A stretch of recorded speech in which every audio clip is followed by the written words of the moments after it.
All right. Hello. Good evening. Happy Memorial Day weekend, and welcome to another Classic Comics live stream. Hello, Lord Thoth. Hey, man. Thanks for stopping by. I hope you're doing well. Always good to see you. Okay. Um, so as usual, I'll be going through some pop culture headlines here. All right. So first thing, I guess, and there's a number of really pretty interesting stories, but the first big thing, I guess, is that Avengers Doomsday has been delayed. Wait, hold on. Okay, there we go. Let me bring this one up here. It has been pushed back to December of next year. I believe this is from the Hollywood Reporter. Avengers Doomsday and Avengers Secret Wars delay release dates from May to December. Marvel Studios' marquee team of heroes needs a bit more time to reassemble. Avengers Doomsday is pushing back its release date in theaters from May 1st, 2026 to December 18th, 2026, while Avengers Secret Wars will now open December 17th, 2027 instead of May 7th, 2027. Disney, however, isn't giving up the coveted start of summer slot in 2026 and has set 20th Century's The Devil Wears Prada 2 to take Doomsday's date and open May 1st. Somehow I don't think that's going to make as much money, but who knows? During a nearly 5.5 hour live stream in late March, Marvel Studios began unveiling its cast for Avengers Doomsday, revealing a mix of Marvel Cinematic Universe mainstays as well as actors from 20th Century Fox's now defunct X-Men universe and upcoming stars of Fantastic Four.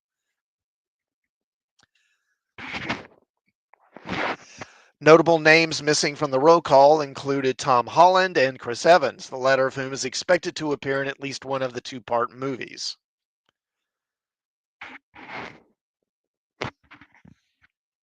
Additionally, a character from Thunderbolts will also be featured in the upcoming Avengers movie. Insiders say Doomsday and Secret Wars are two of the biggest titles Marvel has ever made, and the date shifts help the production schedules. Marvel has learned the hard way what can happen when rushing things. The December date has been kind to Marvel. That's when Sony's blockbuster Spider-Man No Way Home debuted. In other release news, Disney and 20th Century Fox announced they will be opening Ridley Scott's star-studded apocalyptic thriller The Dog Stars on March 27th of 2026. Oh, is that it? Okay, I guess that's all. Of course, one has to wonder what is the reason for this. And as I reported, I think on the last stream I did, that they don't have a script, and that's kind of been making the rounds for a while now. I think it's pretty well known they're shooting without a script, and my guess is they just, they realize we're not going to have this movie written so it can be filmed in time, so they're just pushing it back. And maybe they could still make it, I don't know, but clearly they're taking a more precautionary approach. Probably a good idea. Okay, we'll just stick with MCU stuff for a little while here. I got several Marvel stories. Let's see. Let me sift through them here.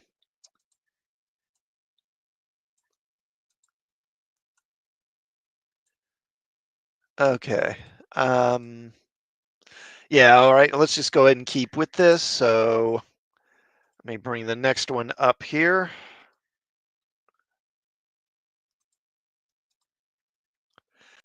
And this is from the Direct.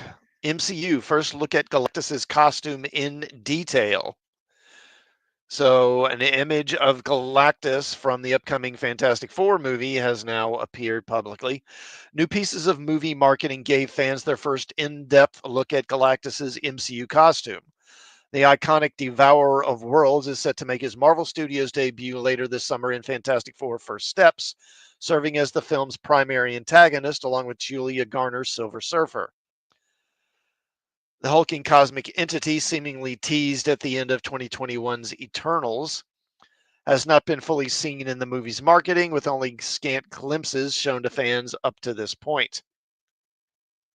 A leaked Funko Pop, set to arrive in collaboration with the release of Fantastic Four in theaters, showed off one of the best looks yet at the movie's big bad, Galactus. The character's costume appeared previously in blurry photos of merch for the Matt Shakman directed epic. However, this is the best sneak peek fans have gotten of the character to date, letting the Marvel faithful ogle over every comic accurate detail of the character's MCU getup. The new merch images, as shared online by MCU Film News Next, revealed a first look at the Galactus Funko figurine, both in and out of its box. And here we see it. And yeah, and there it is in the box.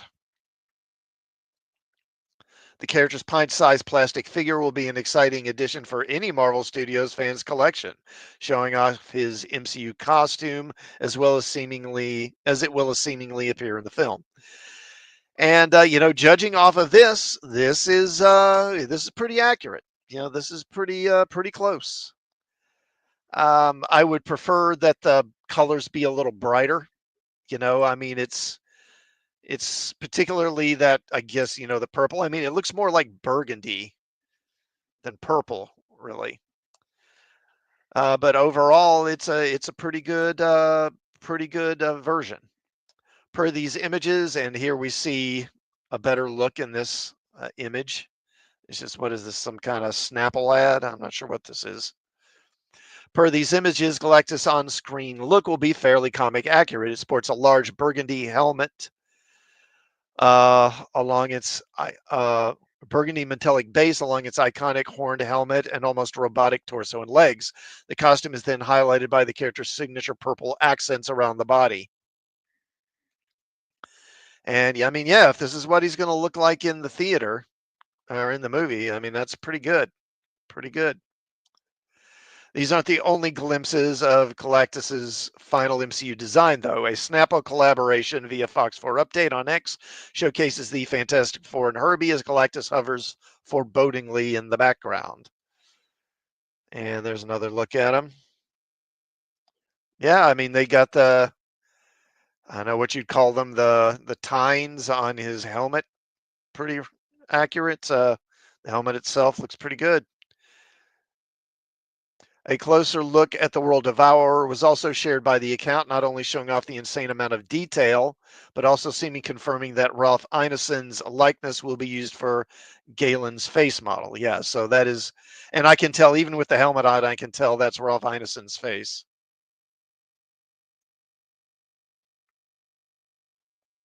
Oh, here we go. Even better look. Showing off more of the costume there. Another image shared by Fox 4 Update showcases Galactus' full body, seeing him knitted out in a dull blue and purple outfit, befitting of an intergalactic all-powerful being. Despite Fantastic Four coming to theaters in just over 2 months, details about its towering villain remain scarce. Marvel Studios teased that the comic book Big Bad will be of a scale of threat the superpowered team has never experienced. Besides that, Galactus has remained in the shadows in pre-release promotional material. The Fantastic Four First Steps marks the first time the iconic Marvel Comics team will make their presence properly known in the MCU. And the likes of Pedro Pascal, Vanessa Kirby, Joseph Quinn, and Ebon Moss-Bachrach taking on the roles as Marvel's first family. First Steps, directed by WandaVision's Matt Shakman, takes place in an alternate 1960s on a new MCU Earth. Its titular trope of metahumans are forced to titular troop of metahumans are forced to reckon with the arrival of the starfaring Silver Surfer, played by Julia Garner, and the terrifying Galactus, played by Ralph Ineson. First Steps releases in theaters on July 25th.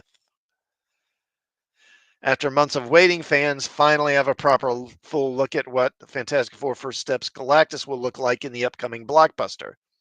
Trailers have teased the villain, showing glimpses of his arrival on Earth with peaks at his helmet and massive boots looming over the city. However, these images are the closest thing audience have gotten to a head-to-toe visual of the character. Looking at the costume, it seems Marvel Studios is not reinventing the wheel with this one, in a similar way to how the MCU has tackled more out there heroes and villains of late. Think Mysterio and Spider-Man Far From Home, or the leader from Captain America Brave New World. The superpowered movie franchise looks to be leaning hard into the source material. Okay, that statement doesn't really make any sense, honestly, because I mean, Spider-Man Far From Home, that came out after Endgame, right? So that would have been 2019. So we're talking almost 6 years ago. So saying of late seems kind of ridiculous. And the leader didn't really look like the comic version. So I don't know what they're talking about. But this is just one of those articles. It's basically just regurgitating whatever Disney wants them to say. Wherever the character has previously appeared on screen as a nebulous blob of space gas, looking at you, Fantastic Four: Rise of the Silver Surfer. First Step's take on the character will sport a look similar to his comic accurate purple and blue outfit that the terrifying big bad is known for. Yeah, there's the cloud. For specific comic inspirations that fans can look like, the MCU Galactus seems to be highly influenced by the hypersaturated colors and bombastic futuristic designs of legendary Marvel comic artist Jack Kirby. Yeah, well, it should really be like more like this color, more vibrant, more bright, more eye-catching, not that kind of drab color. Now, all that is left for fans to get an official look at the character in the film. Whether that will come in pre-release marketing material or we'll have to wait until the movie, it remains to be seen. Blah blah blah. Yeah. So overall, yeah, I mean, I'm pretty happy. I'm pretty happy with it. Like I say, it's a bit drab, but overall, that's pretty good. Pretty good, you know. So they can be comic accurate when they want to. When they want to, which unfortunately isn't that often. All right. I just hope the movie's going to be good. And I actually saw, I didn't have time to pull up the article, but apparently Marvel is already planning a Silver Surfer movie starring this female Silver Surfer. Yeah. So good luck with that. Okay. What do I want to do next here? All right, we'll look at this. This is another Marvel story.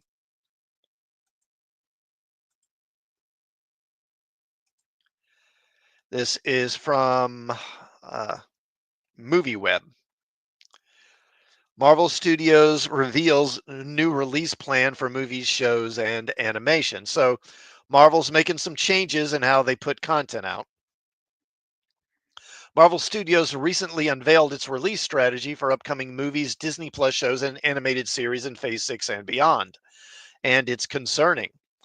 The studio once dominated theaters during the 2010s. During its heyday, Marvel Studios released 3 movies a year, with fans constantly begging for more. But then the dreaded superhero fatigue hit as the quality of comic book adaptations took a sharp nosedive following Avengers Endgame. Marvel President Kevin Feige previously said the studio would be slowing down its release slate to give fans a breather. But the company's latest update shows the company hasn't listened to the fans. Marvel Studios unveiled its updated release strategy as part of the Disney Upfronts presentation. Along with a new trailer for the Ironheart Disney Plus series and the first look at Daredevil Born Again Season 2, Marvel Studios revealed a major backtrack on its past promise to slow down its annual output.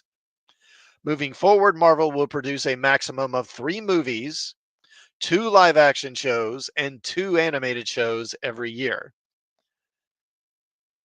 Remember in the 2010s when 3 movies a year felt like a lot? Marvel doesn't.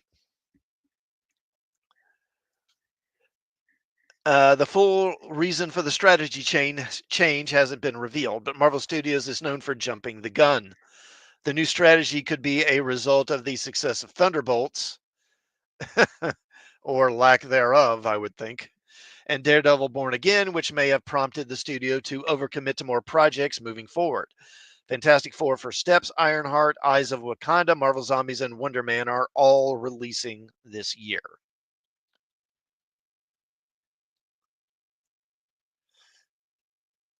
Yeah, so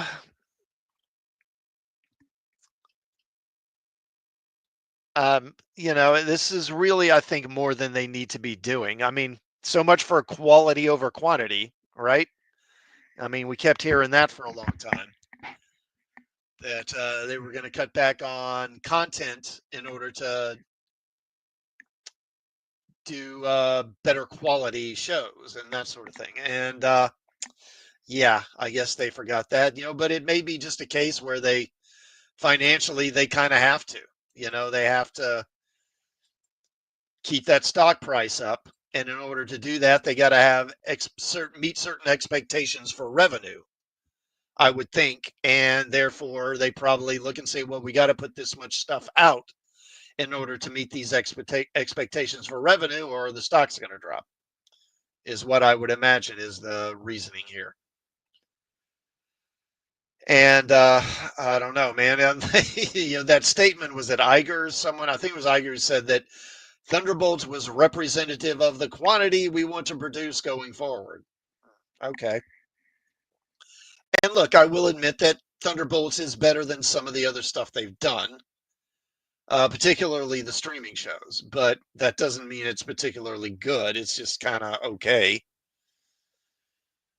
Well. Okay. All right. Yeah, I'll go ahead and hit this next. It's another Marvel related one. Speaking of Thunderbolts, actually. And again, this is from Hollywood Reporter. X-Men movie eyes Thunderbolts filmmaker Jake Schreier as director. Jake Schreier, hot off directing Marvel's Thunderbolts, is in talks to return to the company with the big screen reboots of the X-Men. Sources confirm that Schreier, whose movie garnered some of the best reviews for Marvel in quite a few years, is engaged in early talks for the gig. Michael Leslie, a writer on The Hunger Games, The Ballad of Songbirds and Snakes, is pinning the script with Marvel's Kevin Feige, as usual, producing the feature, which is currently untitled.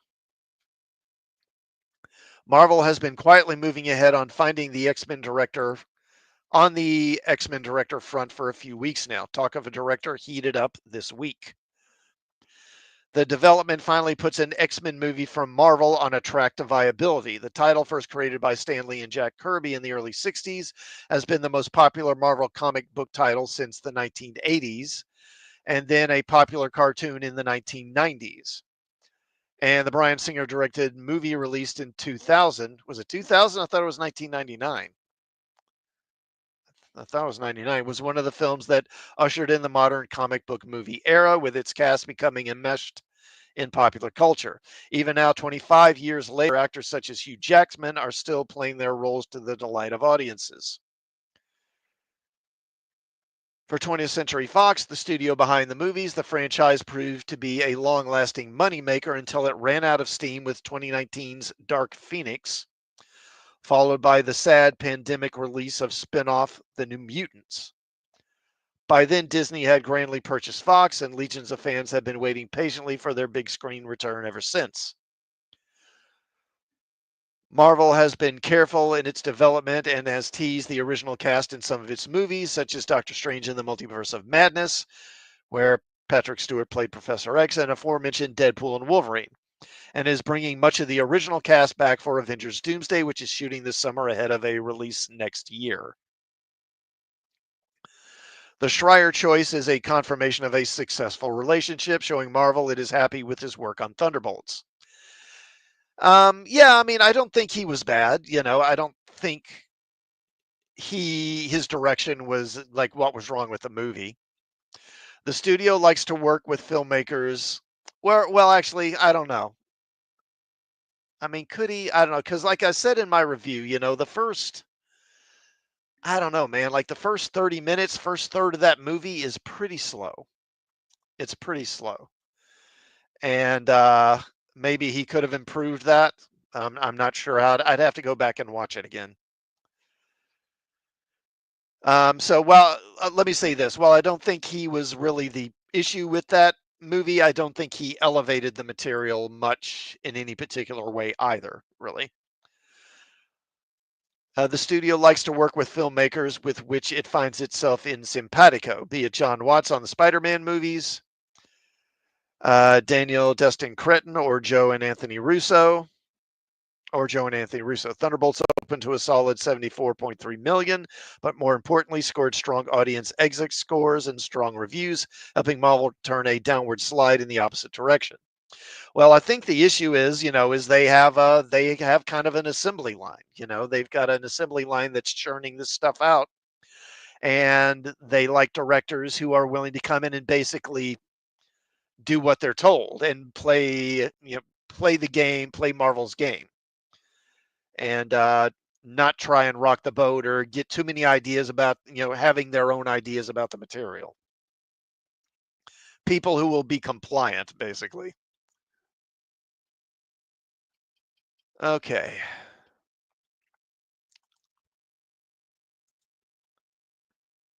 All right. Where are we at? 23. All right. Okay. I've got another one here. Again, a Marvel related story.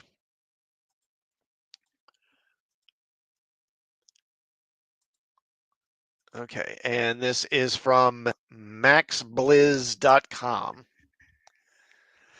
First look at promo art of Doctor Doom in Marvel's Avengers Doomsday revealed at Disney Consumer Products panel. Okay, and you see this image of Doctor Doom here. The Disney Consumer Products panel featured first looks at Avengers Doomsday, Toy Story 5, The Mandalorian and Grogu, and Spider-Man Brand New Day. On Instagram, user Trust Higashi, who attended the Disney Blockbuster Consumer Products panel, shared a banner featuring Robert Downey Jr. as Doctor Doom for Marvel's Avengers Doomsday. See the image below. Now, I'm going to come back to this here in a minute and talk about it. I'm going to finish the article first. More recently on Instagram, at They Never Saw It Coming, the person who snuck onto the Avengers Doomsday set leaked what appeared to be a build schematic for Annie Reynolds' Bob's mother's house. So Sentry's mother, I guess. Marvel President Kevin Feige revealed at CinemaCon 2025 that Avengers Doomsday will focus on the Avengers, Wakandans, Fantastic Four, New Avengers, i.e. Thunderbolts, and the original X-Men all uniting to fight Doctor Doom, played by Robert Downey Jr. Directed by the Russo brothers from a screenplay by their longtime collaborators, Stephen McFeely, Newton Thomas Siegel will be the cinematographer.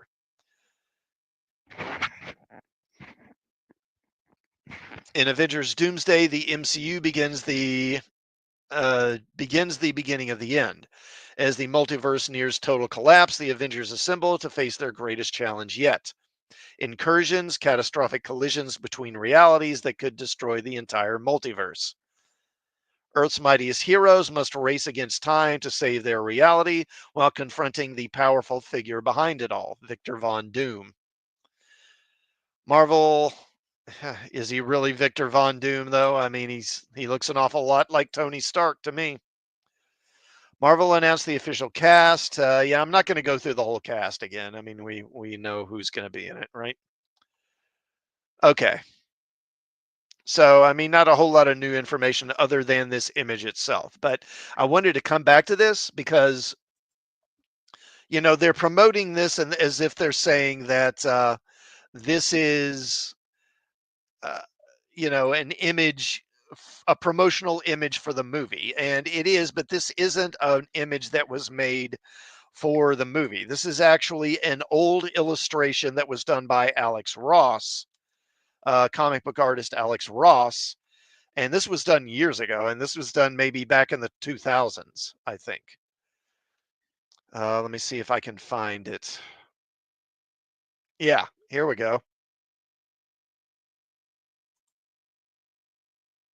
So so there's that image, and then let me share the other here.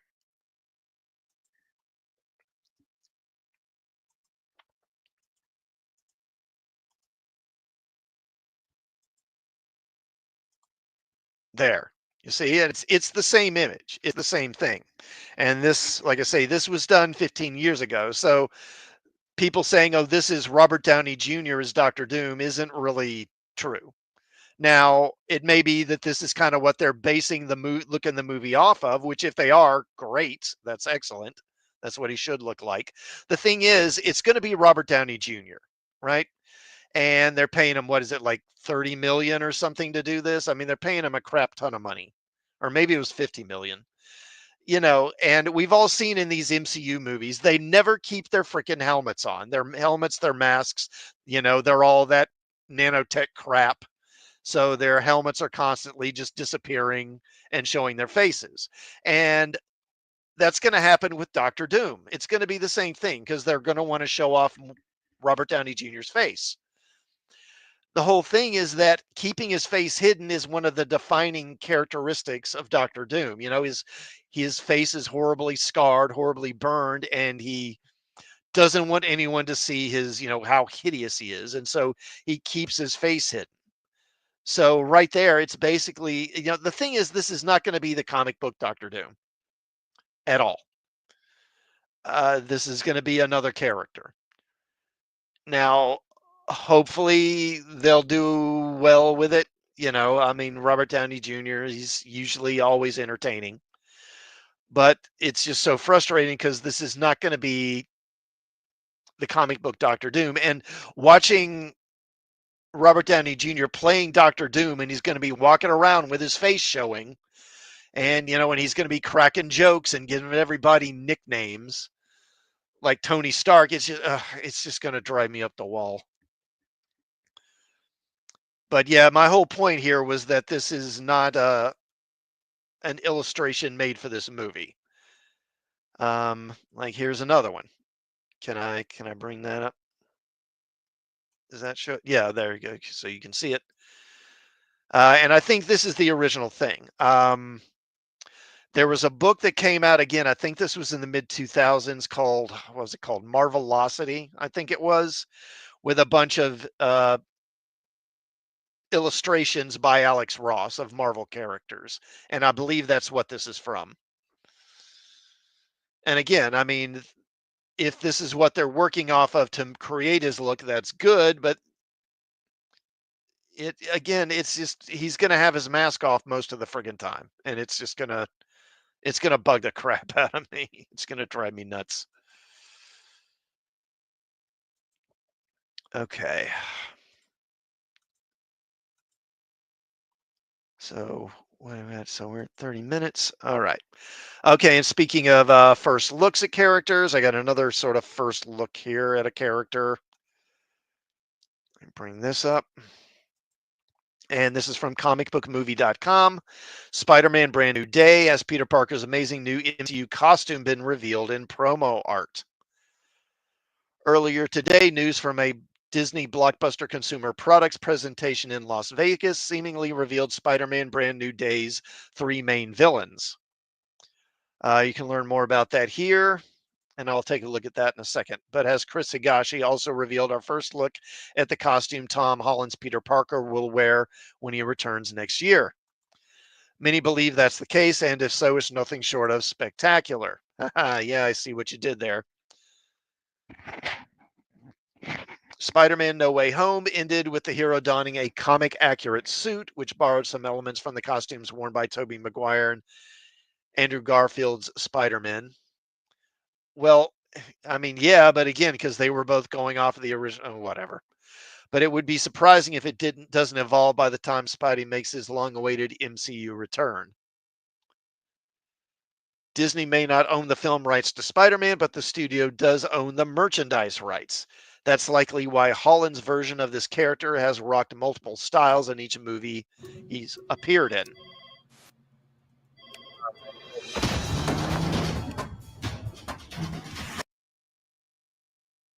Okay. Sorry about that.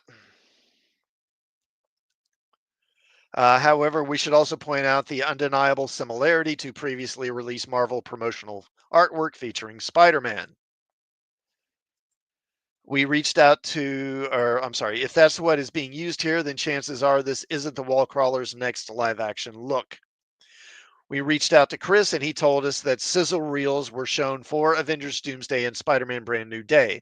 In the former's case, it was footage of the chairs from the cast reveal mixed in with scenes from previous movies, along with raw footage from set and comments from the Russo brothers. For Spider Man Brand New Day, concept art of the movie's three villains was reportedly shown, so we find it hard to believe that they won't be who the web slinger squares off with in theaters next year. For what it's worth, Nexus Point News' A. Horseman, oh, stop, has heard that Michael Mando is in talks to return, but negotiations are up in the air. I read it 3 weeks ago, and it really lit a fire. Holland said a Brand New Day last year. Zendaya, and I sat down and read it together, and at times we were bouncing around we were like bouncing around the living room. Like this is a real movie worthy of the fans' respect, but there are a few things we need to figure out before we can really get that going. But it's exciting. I'm really excited about it. Okay, and here's the image. And yeah, I mean, if this is what it winds up being, but again, I think this is an old illustration and maybe not something originally made for the movie. But again, if this is what they're kind of working off of or what they're going for, that's a good thing. Personally, I thought that the costume he had at the end of Brand New Day was, or not in Brand New Day, No Way Home was just right. That was what I wanted. I was like, yeah, that's it. Just do that. Um, so hopefully they'll just stay with that. Okay, let me kill this ad or kill this page. Good Lord. Okay. So I hope that is the case. Now let's talk about the villains. Spider-Man Brand New Day's three villains seemingly revealed by Disney at event, including the Scorpion. We've said it before. Hold on. Is that okay? Hold on. I need to share it. Come on. And again, this is comicbookmovie.com. Dang it. All right. Okay. We said it before, but the biggest news sometimes comes from the strangest places. For example, an Instagram user called Chris Higashi has shared details of what he saw yesterday at Disney's Blockbuster Consumer Products presentation in Las Vegas. While no outlets have reported on the event yet, it's worth noting that news of Disney's upcoming collaboration with Formula One and Conan O'Brien's Toy Story 5 role. Really? Conan O'Brien's in Toy Story 5? Came online last night around the same time this post was shared.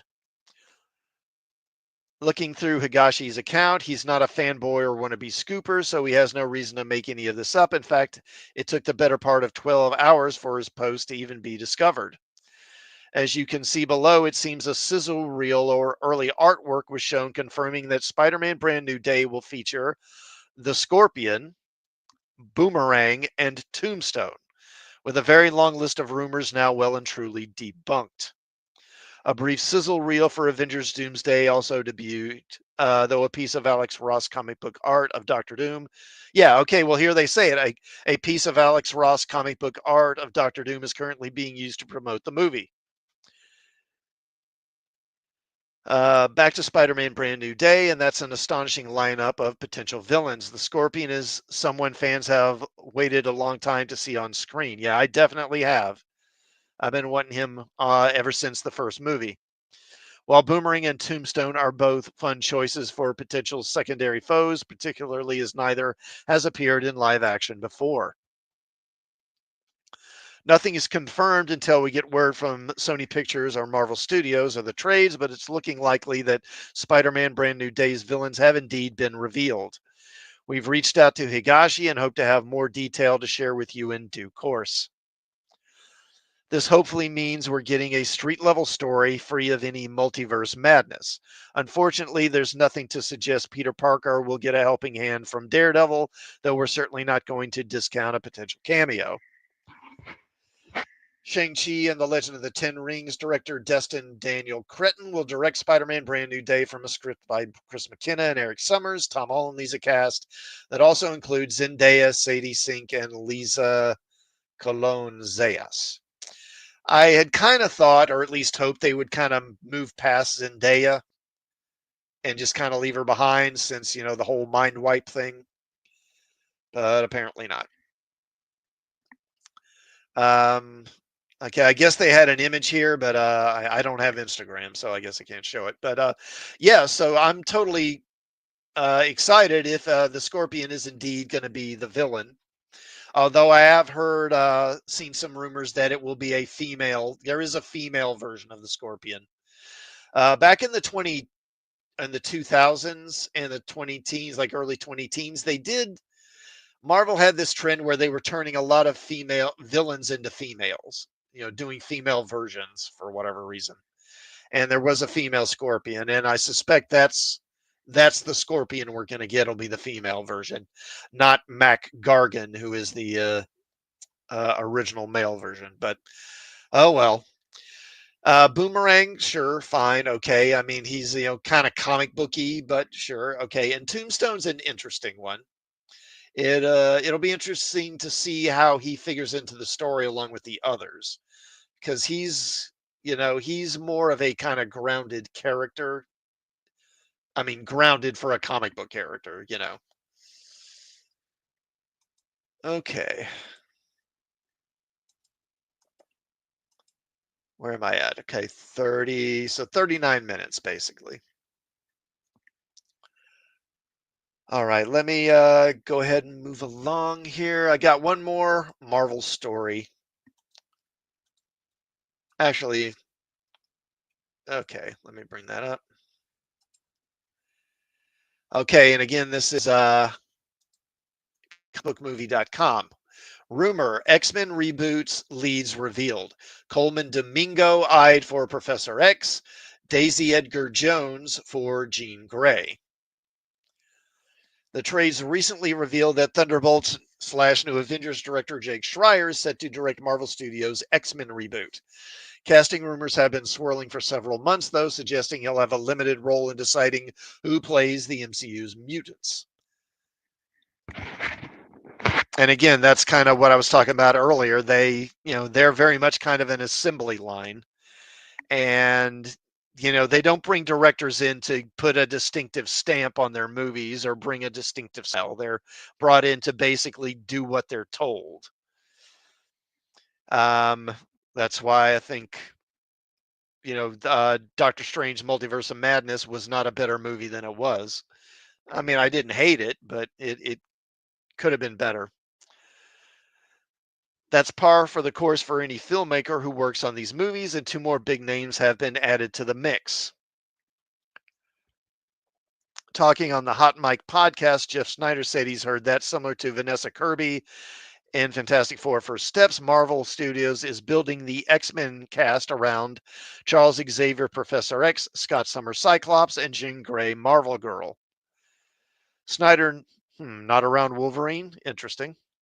Snyder no longer believes Harrison Dickinson will play Cyclops, but following rumblings that Denzel Washington is being eyed for Magneto, your friendly neighborhood Spider-Man star Coleman Domingo is reportedly in contention for Professor X. And I believe this is the guy that voices Norman Osborn on that cartoon, on that Spider-Man animated series on Disney Plus now.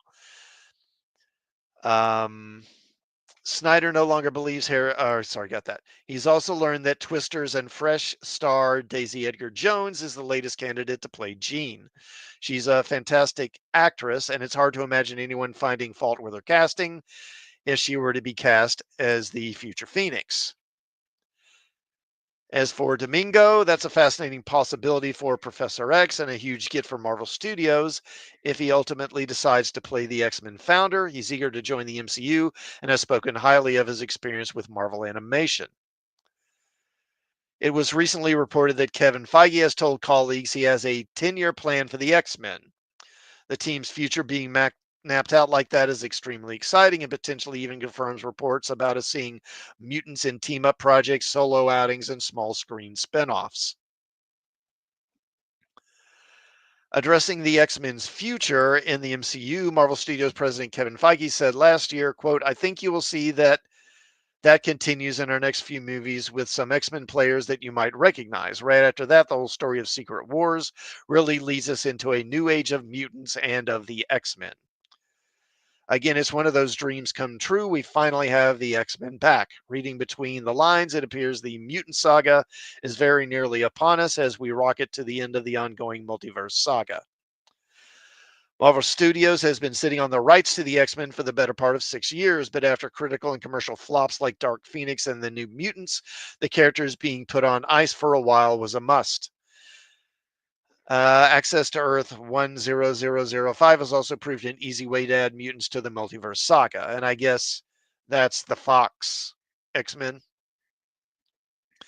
Marvel Studios' X-Men reboot doesn't have a confirmed release date, but will likely kick off the next saga of storytelling post Avengers Secret Wars. Okay, and so here is the actress. Can we? Okay. So, I mean, she's easy on the eyes, that's for sure. I mean, she's fine. Uh, I mean, could they have made a better choice? I don't know, probably, but I haven't seen her in anything, so I don't know how good or bad an actress she is. Hopefully, she'll be fine. So I don't really have a strong opinion upon it right now. Now, getting back to the subject of people, being cast.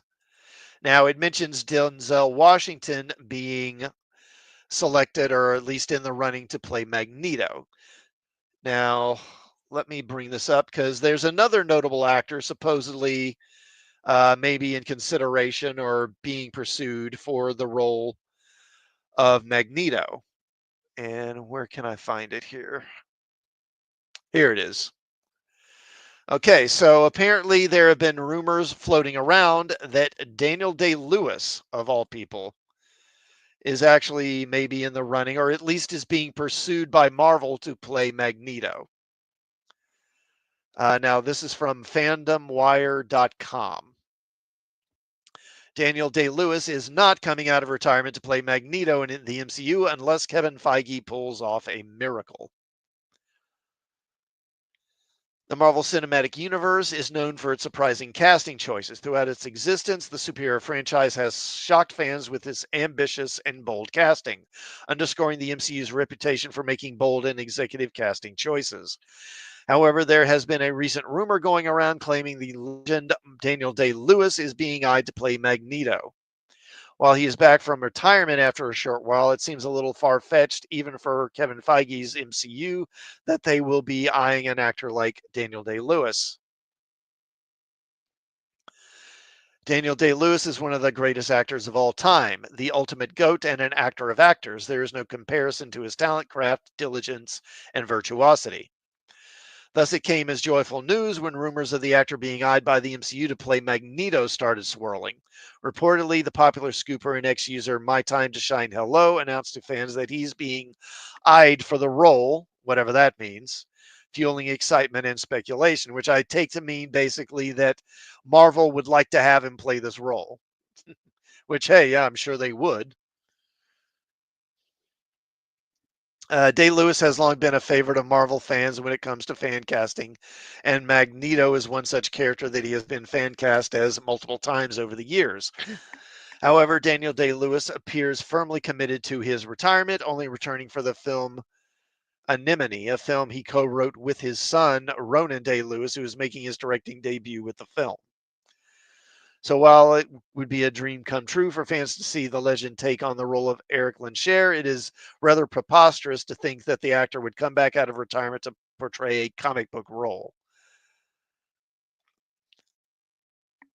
Daniel Day-Lewis is an actor of his own league, known for playing deeply complex and often difficult roles. Throughout his time in the industry, the actor has been pretty selective of the work he does, and has time and again reiterated that the roles he chooses need to appeal to him. It was after the profound success of The Phantom Thread in 2017 that he announced his retirement, and it seems unlikely that he would step into the realm of acting again after Anemone. Given that he only returned for Anemone because of how personal it is, it suggests that Day-Lewis only returns for deeply meaningful roles, a fact that is evident from his career choices.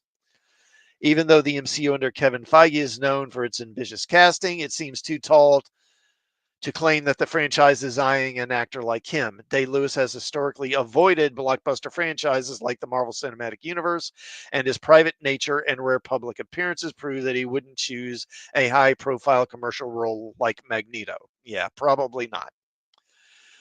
Moreover, even before retirement, the legend was known for taking year-long breaks from the craft, but being part of the new Marvel Cinematic Universe would hardly allow that, given the role would require multiple appearances. Also, Day-Lewis is famous for his method acting, even going as far as being in character when not shooting. This fact again makes it sound absurd that he would ever consider playing a role like Magneto, who, although complex, is borderline evil. And well, I think you'd argue it's not even borderline. Hence, even with Kevin Feige's influence, his pervasive power seems insufficient to sway Daniel Day-Lewis, who has rejected Hollywood's advances for years. Yeah. So it's an interesting idea. And I mean, certainly everyone would be stunned if they could pull it off, but I don't see that happening. Just don't see it.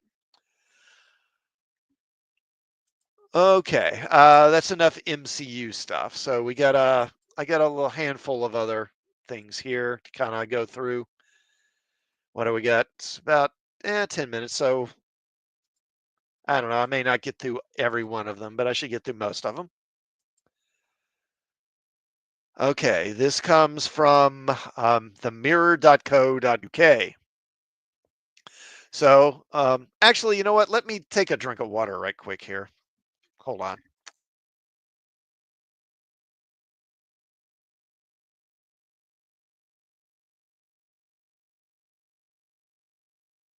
Okay.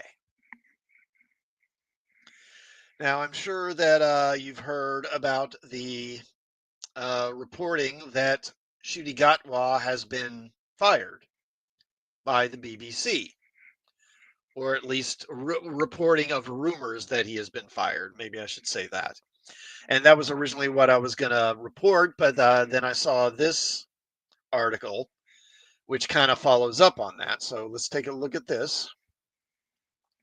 Doctor Who makes Ncuti Gatwa announcement on star's future as BBC responds to exit claims.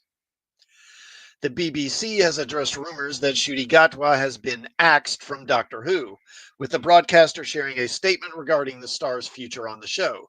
It comes after recent reports that Ncuti Gatwa would be leaving the show after 2 series after the star pulled out of announcing the UK's jury scores at last weekend's Eurovision Song Contest.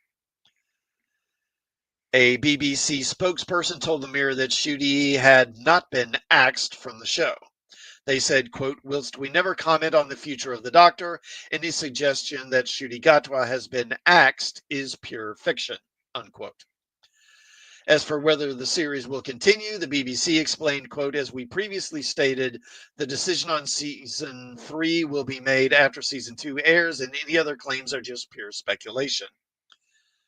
The deal with Disney Plus was for 26 episodes, and we still have an entire spinoff, The War Between the Land and the Sea, to air. As for the rest, we never comment on the Doctor and future storylines, unquote. So, I mean, they don't say he's not leaving. They basically just say no comment. Earlier this week, a TV insider told The Sun that Doctor Who bosses were, quote, incredibly disappointed after Ncuti backed out of his Eurovision role. Quote, his withdrawal was incredibly embarrassing. It caps what has been a largely depressing tenure in the TARDIS for Ncuti, they said. Last weekend, the BBC announced that Ncuti Gatwa would be stepping down from his role as the UK's Eurovision 2025 spokesman due to, quote, unforeseen circumstances. Instead, pop star and BBC presenter Sophie Ellis-Bextor was brought in to take his place for the grand final on Saturday. She gushed, quote, "I love Eurovision and it's a privilege to be part of 2025's grand final. What an honor it is to announce the UK's jury score on such a special show, which always puts music front and center. I am very much looking forward to delivering the iconic points from the United Kingdom."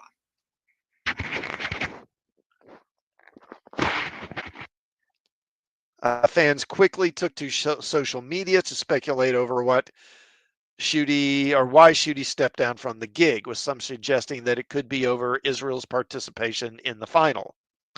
The Doctor Who star has been vocal in his support for Palestine on Instagram. One person wrote on social media, quote, "That's backing up your morals, hashtag Free Palestine." While a pro-Palestine account said, quote, "Israel qualified to the Eurovision final at 22:16 last night. Then at 22:18, just 2 minutes later, the BBC announced Schutte Gatwa canceling his appearance on Eurovision for unforeseen circumstances. We see you, Schutte. We see you, and we like you a lot." So I guess some are saying, are taking the view that he's doing this because of Israel's participation, I guess. Which, I guess maybe that's true. I mean, it could certainly be true. I don't know. I know Israel's not too popular right now. I know that. So maybe that is the reason. In any case, they don't really address whether he's leaving the show or not. Um, just basically kind of saying no comment for now. So is he really gone? I think it's still somewhat up in the air, but it certainly leans that way, doesn't it? Okay. Now let me see what we got. 1, 2, 3, 4. Okay. Probably not going to get all these done. Maybe one or two more.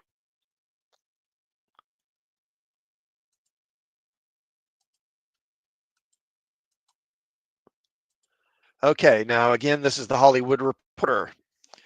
Warner Brothers Discovery credit rating cut to junk bond status on linear TV's decline. Warner Brothers Discovery has been downgraded to BB Plus or junk bond status for 2025 and 26 by S&P Global over linear TV's weakness as the Hollywood studio continues to pivot to the streaming space. The ratings firm continued its outlook for Warner Brothers Discovery as stable, but pointed to weak overall to explain its bond rating markdown to speculative grade. Quote, "We lowered our 2025 and 2026 forecast due to continued challenges in WBD's linear television network segment, which we forecast will offset growth at its studio and streaming segments," S&P Global said in a statement. WBD, like its industry rivals, has been under pressure from Wall Street amid industry-wide challenges, including advertising softness and cord cutting, as investors look for a return on an expensive transition from legacy linear TV networks to the digital streaming world. The possibility of WBD doing a major split of the company, with Warner Brothers Studios being potentially paired with a rebranded HBO Max and the Discovery linear cable channels being spun off into a separate company, hasn't exactly cheered the ratings firm. S&P Global has not factored into its ratings downgrade any potential split of the company because one hasn't been formally announced. But the ratings firm added a separation would likely pressure ratings because it would weaken our view on the individual businesses, particularly the global linear networks company, due to ongoing secular pressure in the linear television ecosystem. Well, there's some corporate speak for you. WBD has already begun to reorganize the company with an eye to a possible spin-off of its legacy TV assets. In December 2024, the studio said it had reworked its corporate structure into a global linear TV division separate from its streaming and studios divisions. Warner Brothers Discovery added it had begun the early steps leading toward the new corporate reorganization, with a completion set for mid-2025. A possible split of the company at Warner Brothers Discovery would follow rival Comcast unveiling a plan to spin off its less lucrative cable networks away from its film and TV studio, entertainment, and parks businesses. While the cable businesses used to be a cash driver for studios, the TV channels lately have become a drag on earnings, and investors have deemed companies that have been weighed down by channels tied to bundles that have fast fallen out of favor with consumers who spent instead on individual streaming services. As a result, S&P Global analysts said they expect Warner Brothers Discovery to only modestly reduce leverage or its borrowings this year and next by generating cash flow. And of course, this all comes on the heels of David Zaslav doing quite a bit to try and get the company profitable. Uh, canceling movies, slashing budgets, cutting personnel. And I guess so far it really hasn't worked well enough. Um, yeah, it is going to be interesting to see what these Hollywood studios do with their legacy cable networks because I don't know. I mean, they're just going to continue to lose money, I'm afraid. I mean, I was happy with cable myself, but people like the new thing, and so they're going after the streaming services, which, I'm not crazy about, but I don't make these decisions. Okay. What time? 58. Okay, I got time for one more here.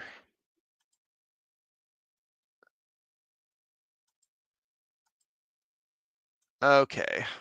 And this is from Screen Rant. So, legendary comics writer Peter David dies at 68. Peter David has passed away at the age of 68. Born on September 23rd, 1956, in Fort Meade, Maryland, he went on to become a legendary writer who has worked on runs of Marvel and DC Comics, including The Incredible Hulk, Aquaman, Young Justice, Supergirl, Spider Man, and Captain Marvel. David worked on comics and novels for the Star Trek franchise, with the New Frontier series being among the most notable. He also wrote episodes of the Babylon 5 television series and the Young Justice show.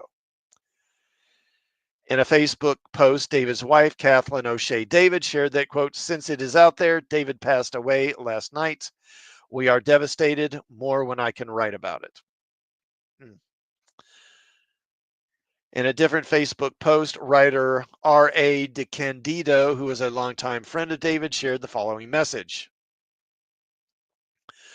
Just got the news that Peter David finally lost his rather lengthy battle with his failing physical form last night. I first met Peter 35 years ago when he appeared on the Chronic Rift public access show, and over the last 3.5 decades, he has been a respected creator, a good friend, a valued colleague, and a generally wonderful person. I have a lot to say about him, but right now I'm just sad that I won't get to enjoy his delightfully smart and funny presence ever again. I'm also thinking of his wife, Kathleen O'Shea David, and his daughters, Ariel, Shauna, Gwen, and Carolyn. Wow, 4 daughters. Picture with this post is one of my favorites, from Peter and Kath's wedding in May 2000, and Peter with his best man, the late great Harlan Ellison. A picture that Peter said perfectly summed up his and Harlan's friendship, with Peter as the Daffy Duck to Harlan's Bugs Bunny. Rest in peace, my friend.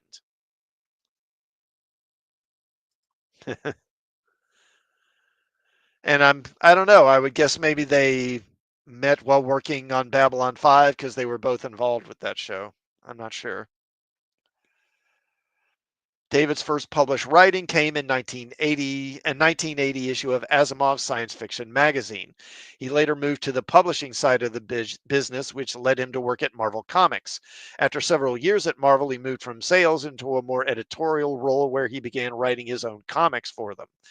This led to his successful 12-year run of The Incredible Hulk that revitalized the character's popularity. Wow, was it that long?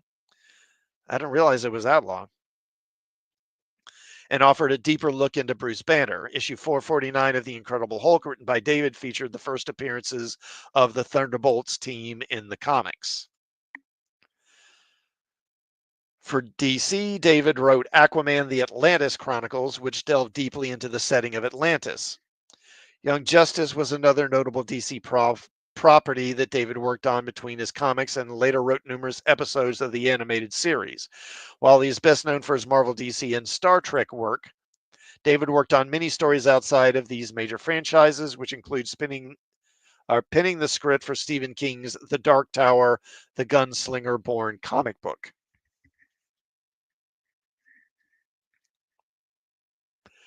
David was a giant in the world of comics with work that was beloved by fans of Marvel, DC, Star Trek, and many other properties.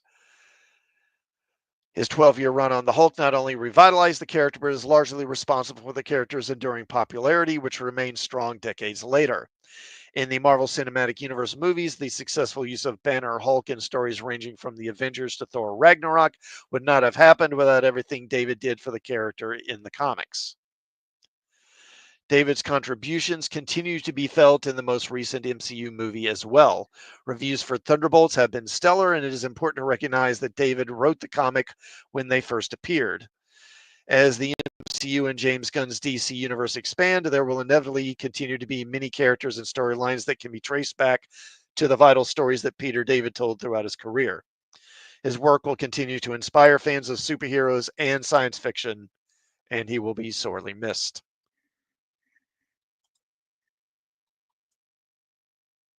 Yeah, so that's a shame.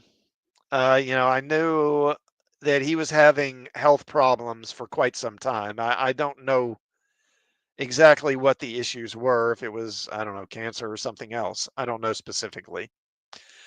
But I know he had been having problems for a while, and there was, like a GoFundMe or something like that up to work up money to help pay for his health care.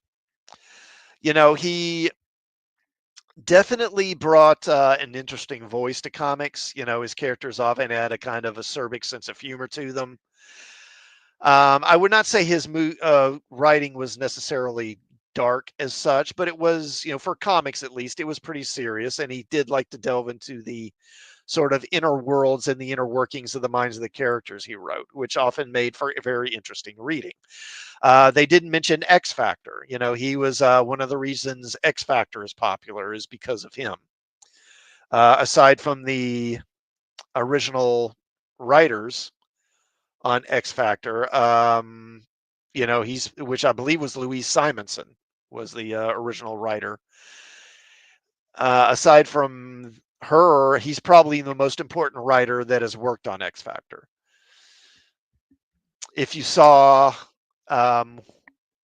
was it so X-Men: The Final Stand, that movie. In that movie they have a character in it called Madrox, who's a mutant who can duplicate himself, create duplicates of himself. And that character was in X Factor in like the late 90s.